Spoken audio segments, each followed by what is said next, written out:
I thought I would make a video talking about the how and why I review series. I've always been into film critics and critical analysis of media and literature. Ever since I was a kid, there was something about reading movie reviews. Even if I didn't agree with them, whether I watched the movie or not, I was just interested in other people's opinions about mutual media. As I got older, this extended into anime and manga, and a couple years into me creating YouTube content, I decided to switch my focus to reviewing the series that I read. Deep Focus Lens, Anime Back When, Trixie the Golden Witch, and Shapes are some of my recent influences, so I've been trying to be more critical and more analytical about the content that I consume. So I'm going to go through how I break down series and how I rank them, and also touch on some future projects that I have coming up.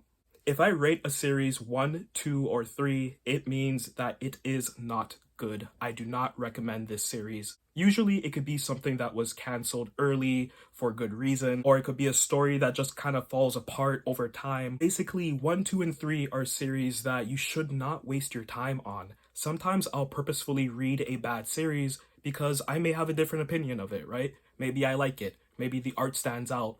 But I also try to, when I do my reviews, look at it from the perspective of someone else who may like similar manga, and if they were to come across it, how would they feel about it? I do have my own personal opinions about film and manga, but I also do always consider what other people would think of as well when I'm doing any review. So yeah, stay away from anything that I rank a 1, 2, or 3.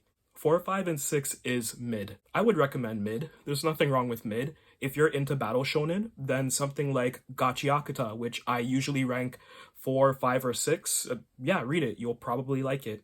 If I rank an isekai a 5 or a 4, just because I don't like it doesn't mean that someone who loves that sort of content won't be absolutely enamored with it. I tend to find that things that I don't like, other people are super into. I ranked the manga a 4, and another friend ranked it as an 8, and they still speak highly of it today. So yeah, like I consider anything 4, 5, and 6 to be mid, and I would only recommend it to someone who is super into that genre or that demographic. Otherwise, why waste your time?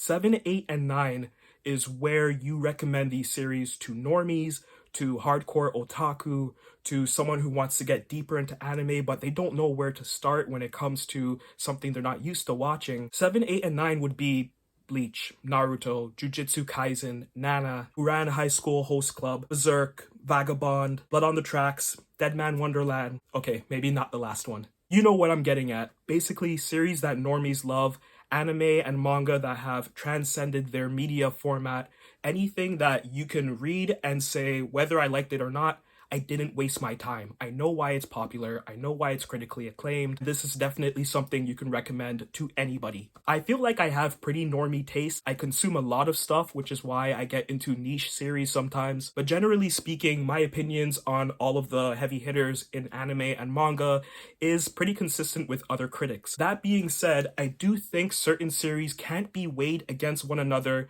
even if they share a ranking. For example, a slice of life like I don't know, My Clueless Best Friend. I think that's a fantastic series.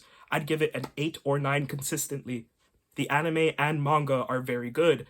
That being said, it's easier to write a great slice of life because there are certain beats you have to hit, and then you can kind of just do whatever you want at your own pace. There's a reason why series like Pastel end up going on for like 40 plus volumes. As such, I may rank a slice of life as an 8 or a 9, but if I were to rank a science fiction series an 8 or a 9, a lot more goes into creating a very strong sci-fi. So something like G-Witch, for example, that is the same ranking as what I would give Clueless First Friend, but also I think it's an infinitely better show. Or something like Princess Jellyfish, for example, it's able to take typical josei beats and flip them on their head, and when it does embrace typical tropes, it does it very well. Even though Princess Jellyfish is highly rated in my opinion, I do think it's a lesser series than seinen like Vagabond, for example, which is able to tell a story that anyone can appreciate regardless of if they like the themes or not, but does it in such a fantastic way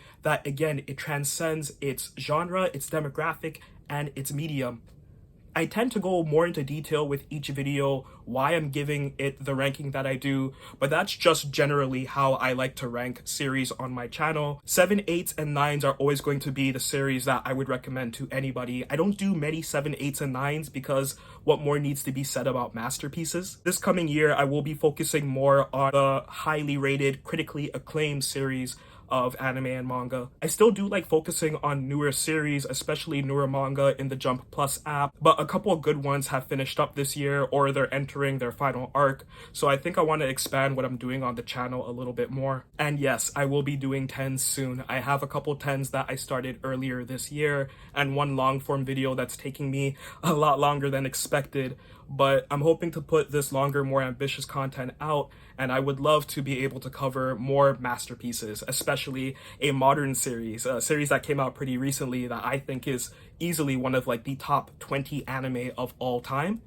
And I feel like people haven't really given it the shine that it deserves, even though it is popular and has been watched a lot. Anyway, guys, thank you for watching. Take care.